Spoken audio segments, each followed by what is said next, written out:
Monsieur le maire, mes chers collègues, des propos tenus par les membres du groupe UDI Modem et en dernier lieu ceux de Maude Gattel et d'Édith Gallois, je voudrais inscrire mon intervention dans une dimension résolument métropolitaine. En effet, les compétences en matière d'aménagement et d'habitat seront dès le 1er janvier 2017 des compétences partagées entre Paris et la métropole du Grand Paris. Ainsi, la MGP devra approuver les PLU des territoires, dont celui de Paris. Cette modification est donc provisoire et nous devrons alors engager une nouvelle évolution du PLU pour le rendre compatible avec le schéma de cohérence territoriale métropolitain et avec le plan métropolitain de l'habitat et de l'hébergement. C'est donc avec une certaine déception pour la portée restreinte de cette délibération que j'ai examiné les modifications proposées, notamment sur le volet logistique urbaine.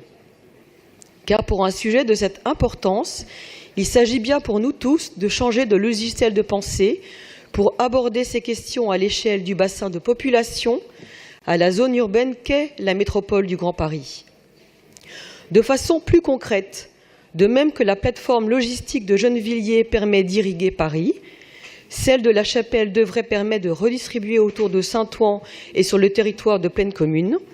celle de la Villette, les communes autour de Pantin et du territoire d'Est-Ensemble. Enfin, dans la perspective du tramway T7 qui pourra transporter des marchandises de Rungis à une plateforme logistique au port de Paris, c'est bien dans le cas de l'échelle métropolitaine que nous devrons discuter et donc conduire une réflexion avec le territoire T12 et les communes de Villejuif, Gentilly ou du Kremlin-Bicêtre. À ce stade, je voudrais en profiter pour présenter l'excellent vœu de ma collègue Valérie Namias, qui propose que la Ville de Paris étudie en partenariat avec le STIF et la RATP les possibilités et les opportunités d'implantation de consignes automatiques et de points de collecte pour des petits colis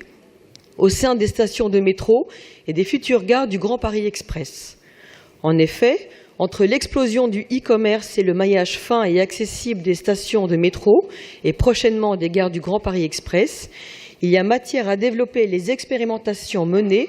dans le cadre du concours Paris & Co, accompagné par la Ville de Paris. Dans cet esprit, une réflexion à l'échelle de la métropole est d'autant plus indispensable que laisser coexister aujourd'hui des réglementations si différentes en matière de livraison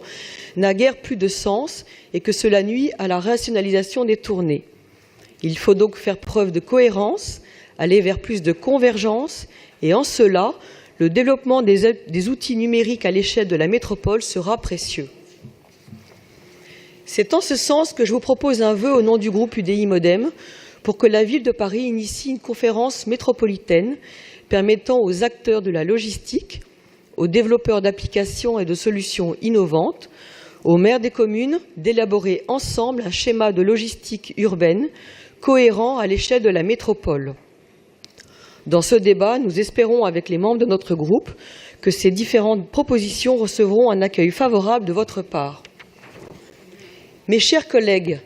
la métropole du Grand Paris est aujourd'hui une réalité. L'évolution du projet de ville se doit d'être pensée, construite, travaillée dans cette évolution de territoire, en impliquant l'ensemble des acteurs du territoire, en plaçant les habitants et leurs besoins au cœur de notre démarche, en adaptant une approche ouverte et constructive. C'est ainsi que Paris jouera pleinement son rôle pour une métropole attractive, dynamique et capable de répondre aux enjeux environnementaux et sociaux tels que nous la souhaitons tous. Je vous remercie.